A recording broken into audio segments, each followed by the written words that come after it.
और मैं आपको बताता हूं, आर्टिकल 61, ठीक, इम्पीचमेंट प्रोसेस ऑफ प्रेसिडेंट, ठीक, इम्पीचमेंट प्रोसेस ऑफ प्रेसिडेंट यानी मीन्स राष्ट्रपति की महाभियोग की प्रक्रिया ठीक। इंग्लिश किताब में अगर जाएंगे तो यहां पर डीडी बसु खुद या कोई भी किताब यूज करता है तो लिखा है क्वासी जुडिशियल प्रोसेस, ठीक, क्वासी जुडिशियल प्रोसेस। और हिंदी में जाएंगे डीडी बसु लिखते हैं तो क्या लिखते हैं, न्यायिक कल्प। अब खोजते रहिए न्यायिक कल्प क्या होता है। न्यायिक कल्प का मतलब होता है, क्या था, अर्ध न्यायिक प्रक्रिया, और उसका मतलब ये है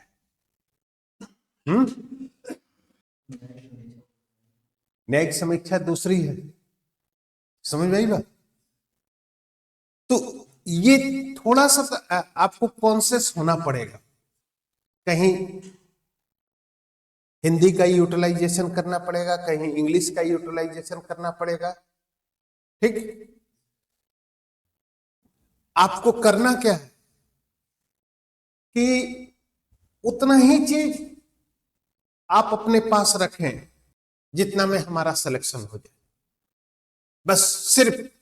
और सुन लो, सबसे इंपॉर्टेंट चीज है सिद्धांत, तुमको सब आता है, सिलेक्शन नहीं होगा तो कोई नहीं मानेगा कि तुमको सब आता है। और हमेशा किताब खोल के बैठे रहो, सिलेक्शन नहीं होगा तब पापा ही कहेंगे, फादर ही कहेंगे, पेरेंट ही कहेंगे, अरे पढ़ता तो सिलेक्शन नहीं होगा, खाली किताब खोल के बैठा तो रहता है। अगर मैं गलत बोल रहा हूं तो बताइए। कि सोशल साइंस में, अब जैसे एक एग्जांपल मैं हमेशा लेता हूं, खाना पकाते समय, समझ रहे हो, कुकर में चावल रखे, एक चावल को देखा पक गया, उसमें एक आध 5-10 चावल इतने टेढ़े होंगे कि पकेंगे नहीं, तो क्या उस 10 के बिहाफ पर हम पूरे चावल को कहेंगे कि चावल पका नहीं है? है कि नहीं? और इसका एग्जाम्पल मैं दे रहा था, जैसे जस्ट लाइक आप समझिएगा, एलपीजी सब्सिडी सरकार देती है ना? क्या यह सब्सिडी आईएएस को देती है? क्या यह सब्सिडी मुकेश अंबानी को देती है? तो कहां पर 100% सेटिस्फेक्शन है, बताइए। सरकार टैक्स लेती है, 100% लोग टैक्स देते हैं। तो सोशल साइंस में कुछ भी 100% नहीं होगा, बस आपको डिफाइन करना है कि मेजोरिटी क्या है। PM residency scheme, PM toilet project, क्या सबको बना के दिया? नहीं दिया ना। लेकिन तो ये सिचुएशन है, ये स्थिति है। इसलिए सीधी सी बात, एक ही चीज जानिएगा कि सोशल साइंस में कुछ है नहीं, आपको प्रूफ करना है। और कंसेप्ट क्या है, जैसे मान लो इंडियन कॉन्स्टिट्यूशन है, इंडियन कॉन्स्टिट्यूशन सब लोग पढ़ोगे, जितने एग्जाम देने वाले हैं सब लोग पढ़ेंगे, लेकिन इस पेपर में कोई 10 नंबर पाएगा, कोई 5 नंबर पाएगा, कोई 3 नंबर पाएगा, कोई 2 नंबर पाएगा, कोई 0 पाएगा। क्यों पाएगा? कॉन्स्टिट्यूशन तो एक ही है, एक ही पॉलिटिकल सिस्टम है, एक ही स्टेट है। क्या रीजन हो जाता है? अंडरस्टैंड? सबके प्रेजेंट करने का ढंग अलग अलग है। कंसेप्ट क्लियरिटी क्या है, समझ रहे हैं कि नहीं? इसलिए मैं हमेशा आप लोगों से सिर्फ इतना ही कहता हूं कि कंसेप्ट को क्लियर कीजिए। कंसेप्ट क्लियरिटी में जानते हैं क्या फायदा होगा? कंसेप्ट की क्लियरिटी में जो सबसे ज्यादा फायदा होगा, according time, that is the maintain the answer. आपके पास समय कम है, क्वेश्चन नहीं पूरा हो रहा है, आप मेन पॉइंट लेकर निकल लेंगे आप, लेकिन रटे हुए हैं, और रटे हुए हैं 3 पेज का, ठीक, और क्वेश्चन लिखना है आपको 10, टाइम है 1 घंटे का, कैसे पूरा करोगे? तब तो शुरू करोगे कि राम अयोध्या में पैदा हुआ, फिर शुरू करोगे कि उसके बाद वशिष्ठ में गया, उसके बाद फिर ताड़ुका को मारा, उसके बाद फिर कहां गया, उसके बाद शादी हुई, मिथिला गए, उसके बाद पूरा स्टेप वाइज। यहां पर क्यों नहीं लिख देते हो कि सीधे राम अयोध्या में जन्म हुए, रावण को मारने के बाद सिर्फ राज्याभिषेक है, पूरी कहानी समझते रहो तुम क्या? हम समझ रहे हैं ना। अब जैसे अभी आपको यूज करना, आप रटे हैं कि लिबर्टी होती है, फ्रीडम होती है, रटे हुए हैं, यूज कर रहे हैं। भारतीय संविधान में कहीं पर भी लिबर्टी वर्ड्स का यूज नहीं है, ये पूरे जैसे लिखा है काफी, क्यों नहीं लिखते हैं कि liberty words that is the mention in the parliamentary privilege under article 105, बस छोड़ दीजिए, टीचर समझ जाएगा कि आपको मालूम है, समझ है। इसलिए कंसेप्ट की क्लियरिटी पर चल रहा है, पहला पॉइंट। लेकिन सोशल साइंस है तो सोशल साइंस में कुछ तो रटना ही है, ठीक, एक पॉइंट ये। दूसरा पॉइंट है आपके सामने होना चाहिए कि आपका जो स्टडी प्लान होगा, जो स्टडी प्लान आप बना रहे हैं, वो अकॉर्डिंग टू क्लास, ठीक। रीजन क्या है? मैक्सिमम स्टूडेंट को मैं देखता हूं कि क्लास में पढ़ाया जाता है हिस्ट्री, घर पर पढ़ता है पॉलिटी, ऐसा होता है कि नहीं? क्लास में पढ़ाया जाएगा साइंस तो पढ़ेगा हिस्ट्री, तो ना साइंस ही समझ में आएगी और ना हिस्ट्री ही समझ में आएगी, है कि नहीं?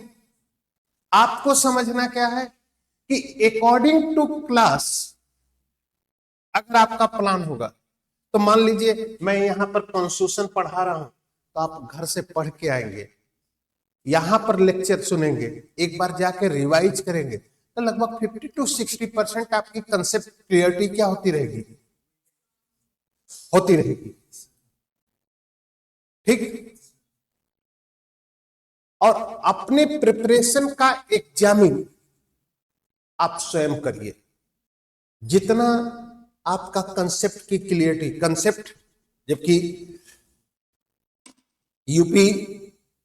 यूपी की स्थिति है कि यूपी में फैक्ट ज्यादा आ रहा है, लेकिन पेपर कभी भी रिवाइज करेगा, और जब पेपर रिवाइज किया, कंसेप्ट लेकर थोड़ा सा लेवल ऊपर उठाया, तो ये बात मान लीजिए कि उन लोग, वे स्टूडेंट धराशाही हो जाएंगे जो पूर्वालोकन पढ़ते हैं। अब एक क्वेश्चन मैं आप लोग से डिस्कस करता हूं, बेसिकली क्वेश्चन को थोड़ा सा समझिएगा कि है क्या। सोशलिज्म बताए थे ना आप लोग को, सोशलिस्ट स्टेट या सोशलिज्म, समाजवाद। अब अगर इस सोशलिज्म का पूरा कंसेप्ट क्लियर हो जाए, तो मैं कहता हूं कि लगभग 10 से 15 क्वेश्चन ऐसे होंगे जो आप कर ले जाएंगे। 15 क्वेश्चन की मैं बात कर रहा हूं, एक कंसेप्ट की क्लियरिटी है और पूरा 15 क्वेश्चन आप लेके करते हुए चले जाएंगे। लेकिन इसको समझने के लिए थोड़ा सा आपको थ्योरेटिकल एस्पेक्ट, और ये उन लोगों के लिए ज्यादा बेनिफिशियल हो जाएगा जिनका ऑप्शनल PSIR हो जाएगा। अब जस्ट लाइक सोशलिज्म का मतलब क्या होता है? इकोनॉमिकल इक्वलिटी, ठीक। अब दूसरा पहलू समझ, अगर इकोनॉमिकल अनइक्वलिटी हो तो क्या होगा? सबसे ज्यादा एक्सप्लॉयटेशन बढ़ेगा। एक्सप्लॉयटेशन, कैपिटलिस्ट एंड लेबर के बीच क्या है? कैपिटलिस्ट पूंजीपति और लेबर के बीच क्या चीज है? इकोनॉमिकल अनइक्वलिटी है ना। तो कैपिटलिस्ट लेबर का क्या करता है? एक्सप्लॉयटेशन करता है। ये कंसेप्ट क्लियर हो गया। सोशलिज्म अब इस टूल्स को, इस ऑब्जेक्ट को अचीव करने के लिए जो टूल्स या मीन्स अपना एडॉप्ट किए जाते हैं, उसके according socialism are the three types का हो गया। फर्स्ट, यूटोपियन सोशलिज्म मीन्स स्वप्नलोकीय समाजवाद, क्लियर। सेकंड, साइंटिफिक सोशलिज्म, वैज्ञानिक समाजवाद। एंड थर्ड, डेमोक्रेटिक और डेवलपमेंट और फेबियनिज्म और यूरोपियन सोशलिज्म। ठीक, ये है इतना नाम। लोकतांत्रिक, विकासवादी, हिंदी वाले जो लोग हैं लिख लीजिए, लोकतांत्रिक, विकासवादी, फेबियनवाद या यूरोपीय समाजवाद। लोकतांत्रिक, विकासवादी, फेबियनिज्म। अब एक कंसेप्ट समझिए। Political thinker Granville Austin said the part of Indian constitution of 4 यानी DPSP is the establishment of the Fabianism, यानी संविधान का भाग 4 फेबियनवाद की क्या करता है, स्थापना करता है, एस्टेब्लिशमेंट ऑफ द फेबियनिज्म। ठीक, अब सुनिए, यहां तक बन गया। यूटोपियन सोशलिज्म, स्वप्नलोकीय समाज, इसके नीचे लिख लीजिए रॉबर्ट ओवेन, पॉलिटिकल थिंकर है रॉबर्ट ओवेन, ठीक, and Simon.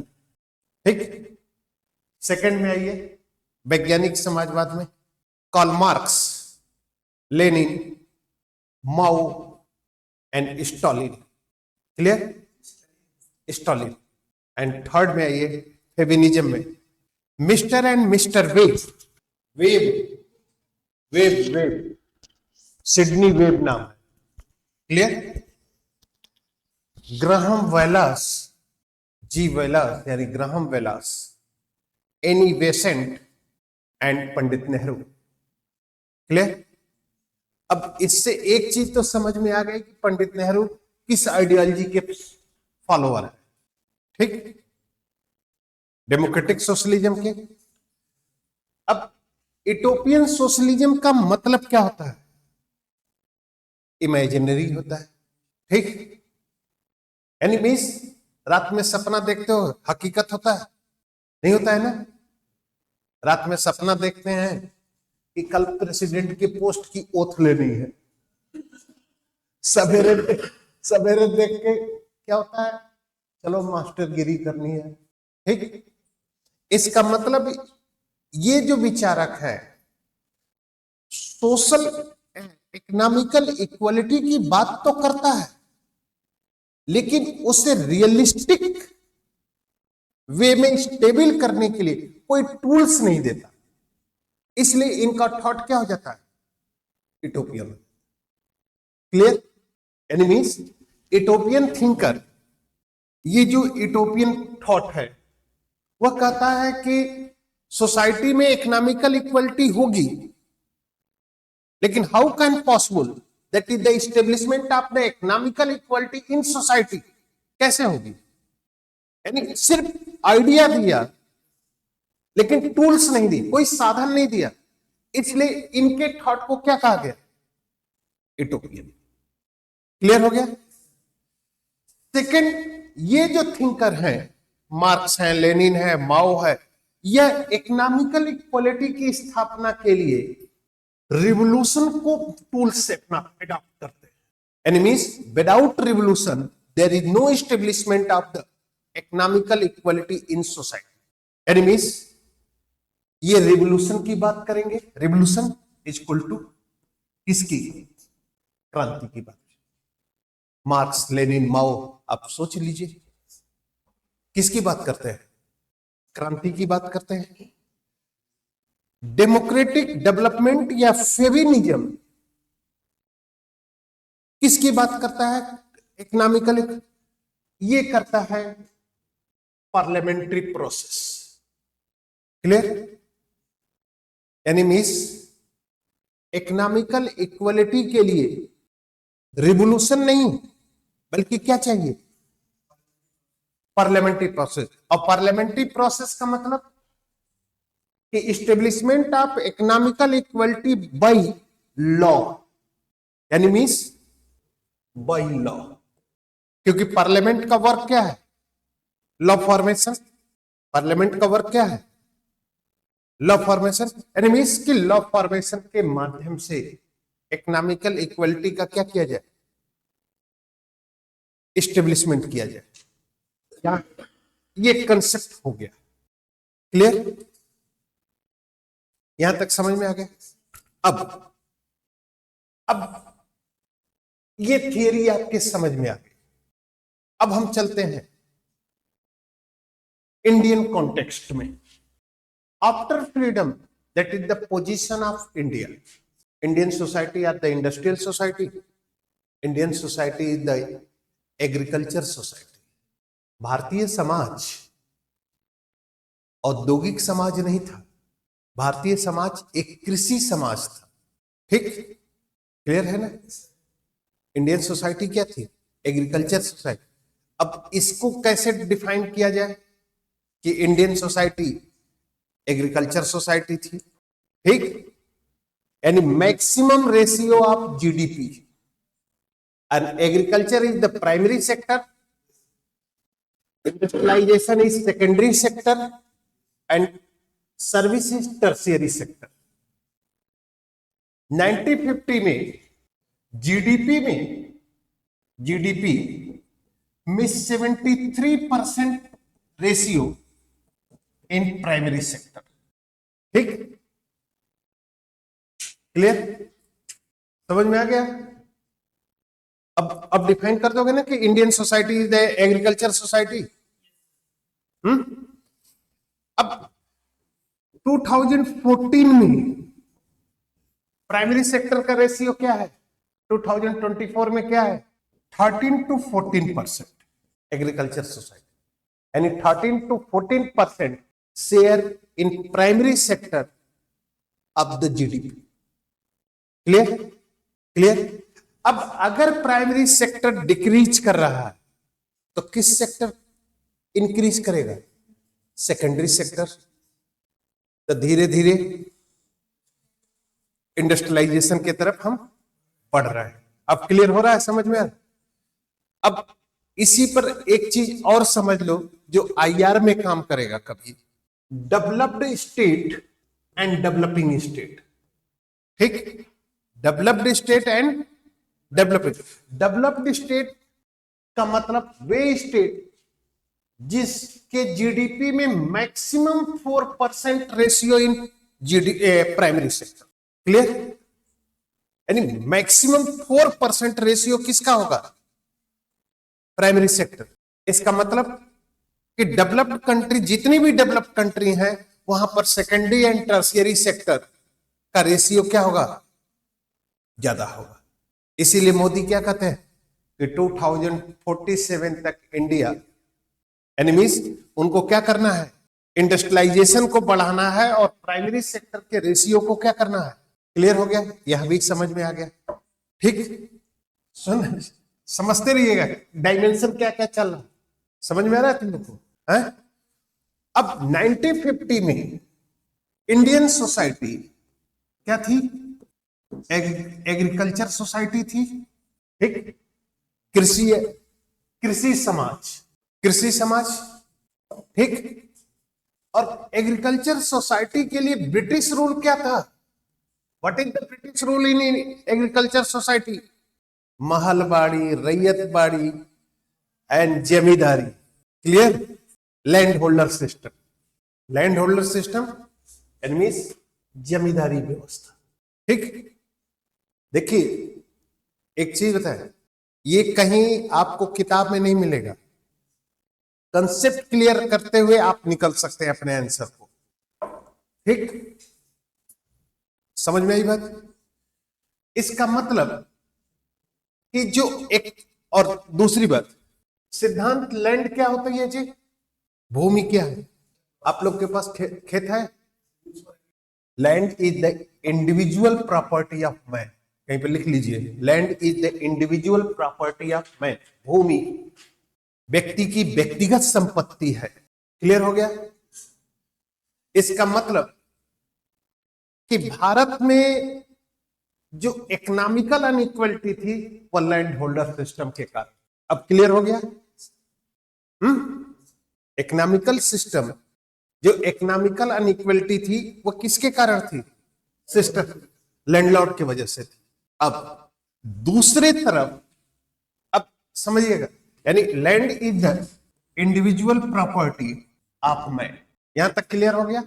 Before 44 amendment 1978, right to property is a fundamental right. Clear? ये भी था, राइट टू प्रॉपर्टी क्या था?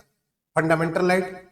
और फंडामेंटल राइट स्टेट पर क्या कर रहा था? रिस्ट्रिक्शन लगा रहा था। क्लियर? और लैंड क्या है? इंडिविजुअल प्रॉपर्टी है।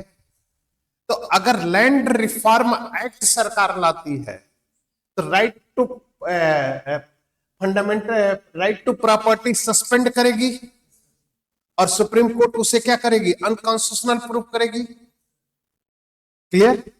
समझिएगा, यहां तक समझ में आ रहा है? उसके बाद सरकार ने क्या किया? फर्स्ट अमेंडमेंट करती है, first amendment 1951, and include the new schedule in Indian constitution, and means 9th schedule. 9th schedule को क्या किया गया? इंक्लूड कर दिया गया, यानी एडमिट कर लिया गया इंडियन कॉन्स्टिट्यूशन। अब प्रोसीजर रखा गया कि 9th शेड्यूल में जो भी टॉपिक होंगे उसका जुडिशियल रिव्यू नहीं होगा। क्लियर? यानी no judicial review of the 9th schedule subject. Clear? यहां तक समझ में आ रहा है? उसके बाद 1952 में लैंड रिफॉर्म एक्ट लेकर आती है, रिफॉर्म एक्ट। ठीक? अब ये एक्ट किसने बनाया? नहीं, ये बनाया किसने? Good, parliament. इसका मतलब कि इंडियन सोशलिज्म किधर डाइवर्ट कर रहा है? फेबियनिज्म की तरफ। अब समझ में आ रही बात है? क्लियर? और इस एक्ट को कहां जोड़ दिया? अब प्रोसेस समझ में आ गई बात? यानी एक चीज उठाया गया, क्या हिस्ट्री चल रही है। अब आगे चले इसके। ठीक? यहां तक समझ में आ रहा है? अब थोड़ा सा दिमाग लगाइएगा, तो अगर बुद्धि है तो इसका कंसेप्ट है no judicial review of the 9th schedule subject. ठीक? इसका मतलब क्या है? ठीक है, ये चीज तो लिख दिया गया है, इसका मतलब क्या है? इसका मतलब हो गया कि 9th schedule is the no part of the Indian constitution, क्योंकि जुडिशियल रिव्यू पूरे कॉन्स्टिट्यूशन का है। मान लीजिए ये कमरा मेरा है, तो इसमें हम तोड़फोड़ करेंगे कि नहीं करेंगे? बगल वाला नहीं तोड़फोड़ कर रहा है तो इसका मतलब मेरा नहीं है। तो अगर जुडिशरी को पूरे जुडिशियल रिव्यू कर, पूरे कॉन्स्टिट्यूशन का जुडिशियल रिव्यू करने का पावर है, और 9th शेड्यूल का पावर, 9th शेड्यूल का जुडिशियल रिव्यू नहीं कर पाती है, इसका मतलब क्या होगा? कि 9th schedule is the no part of the constitution. इसके नीचे लिख लीजिए। क्लियर? यहां तक समझ में आ गया कि एक पॉइंट ये क्लियर हो गया कि इस प्रोविजन से ये डिफाइन हो गया कि 9th schedule is the no part of the Indian constitution. अब आइए, पार्ट नहीं है, अब पार्ट है, इस संविधान में नहीं है। अब अभी तो रुकिए ना। ठीक? अब हेडिंग डाल दो, पैराग्राफ चेंज करो। Coelho case 2007, supreme court has been defined 9th schedule is the part of the Indian constitution. यानी कोहिलो केस में उच्चतम न्यायालय ने स्पष्ट किया कि 9th शेड्यूल संविधान का भाग है। ठीक? जब भाग है तो मैं उसका जुडिशियल रिव्यू करूंगा। समझ रहे हैं? क्लियर हो गई? और अगर 9th शेड्यूल कॉन्स्टिट्यूशन का पार्ट नहीं है, हम जुडिशियल रिव्यू नहीं करते हैं, तब भी हम अनकॉन्स्टिट्यूशनल प्रूफ करेंगे। अगर कॉन्स्टिट्यूशन का पार्ट है तो हम जुडिशियल रिव्यू करेंगे, नहीं करेंगे तो अनकॉन्स्टिट्यूशनल करेंगे, है कि नहीं। अब प्रेजेंट टाइम में इस सब्जेक्ट में, इस शेड्यूल में 284 सब्जेक्ट, ठीक।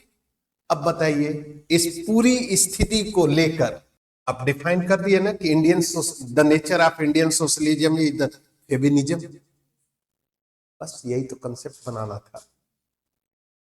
अब सुनिए, अब इसका डिफरेंस क्या है। Difference, scientific socialism class formation के लिए, यानी मीन्स क्लास फॉर्मेशन, समझे, को प्राइवेट प्रॉपर्टी को रिस्पॉन्सिबल मानता है। प्राइवेट प्रॉपर्टी यानी मीन्स किसको मानता है, निजी संपत्ति को। फेमिनिज्म क्लास फॉर्मेशन के लिए मानता है किसको, फ्यूडो सिस्टम। क्लियर। सेकंड, ये यानी साइंटिफिक सोशलिज्म सोशल चेंज के लिए रिवोल्यूशन के प्रोसेस को अडॉप्ट करता है, और ये पार्लियामेंट्री प्रोसेस को अडॉप्ट करता है, ठीक। और आप जाइएगा घर पे, यूपीएससी का 2014, 15 या 16 3 साल का पेपर देखिएगा, जीएस सेकंड पेपर, पहला क्वेश्चन कोहिलो केस पर उठा बना है और लिखने का प्रयास किया। अब आपके सामने पूरा मैटर है। जीएस 2 पेपर में देख लीजिएगा, ज्यादा संभावना है 15 या 16 में। वैसे फर्स्ट क्वेश्चन कोहिलो केस पर ही बनाया गया है। अब बताओ रट के हम कितना आगे चलते, कितने डायमेंशन उठे हैं इसमें। अब इसमें एक डायमेंशन ये भी है, लिख लीजिए, DS Nakara, DS Nakara 1984 case, DS Nakara case 1984। Supreme court said socialism is the basic structure of the Indian Constitution। DS Nakara के मामले में उच्चतम न्यायालय ने स्पष्ट किया कि समाजवाद संविधान का आधारभूत ढांचा है, ठीक। ये पीटी का भी क्वेश्चन बन गया, ठीक।